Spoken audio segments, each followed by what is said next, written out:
Well, thank you very much, and I really want to thank Councilmember Jawando. I think we had a very good discussion yesterday about what I think this bill means for us, and it's a starting point. It's a starting point of acknowledging some of the challenges that we continue to have in our community and a commitment to what it is that we need to do to continue to make our police force even better.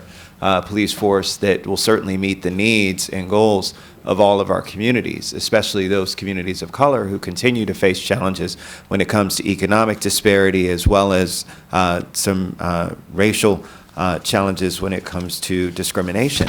The reality is that our workforces in police aren't any different from Ride-On, aren't any different from our schools, aren't any different from Health and Human Services or Transportation or Department of General Services, procurement. The reality is that it's a microcosm of who we are as a society.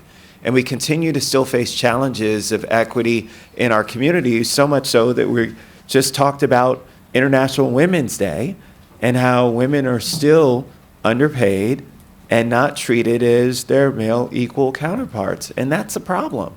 So we still have more work to be done, and it should not be a surprise to anyone. But it doesn't mean that we throw up our hands and say, well, therefore, we're just going to give up. We have to commit ourselves to continuing to make it better. And we know we can do that with hard work. We have to acknowledge who we are.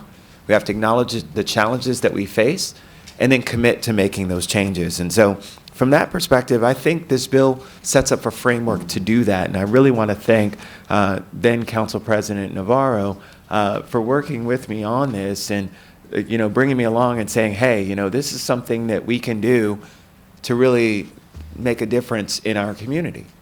It really is something that I believe will start the conversation, will start the dialogue about what it is that we need to do to make sure that policing works for all of us. I think that's the goal of what these organizations who came out today, I think they just went about it the wrong way, and I'll continue to say that. That's my belief. I don't believe that it's about just saying we don't want police. Instead, it should be about what we want our police to do. And I think if we go from that perspective and ensure that our police are working for us, protecting us, serving as role models and mentors, I will tell you that just because a person wears a gun on their hip doesn't mean that they can't be a mentor to a young child.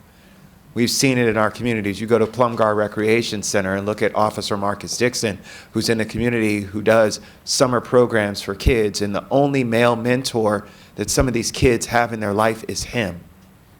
They told me so to my face, that they had never had a black man who they saw who was talking about doing things positively in the community.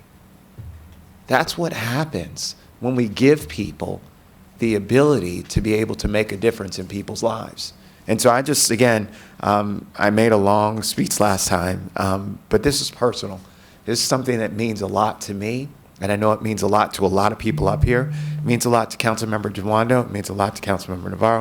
It means a lot to Councilmember Albornoz as people of color, but it also means a lot to the other people that are here on this dais who understand the struggle that we deal with each and every day, who regardless of what we wear, regardless of how much money we have, what kind of car we have, still look at us the same way.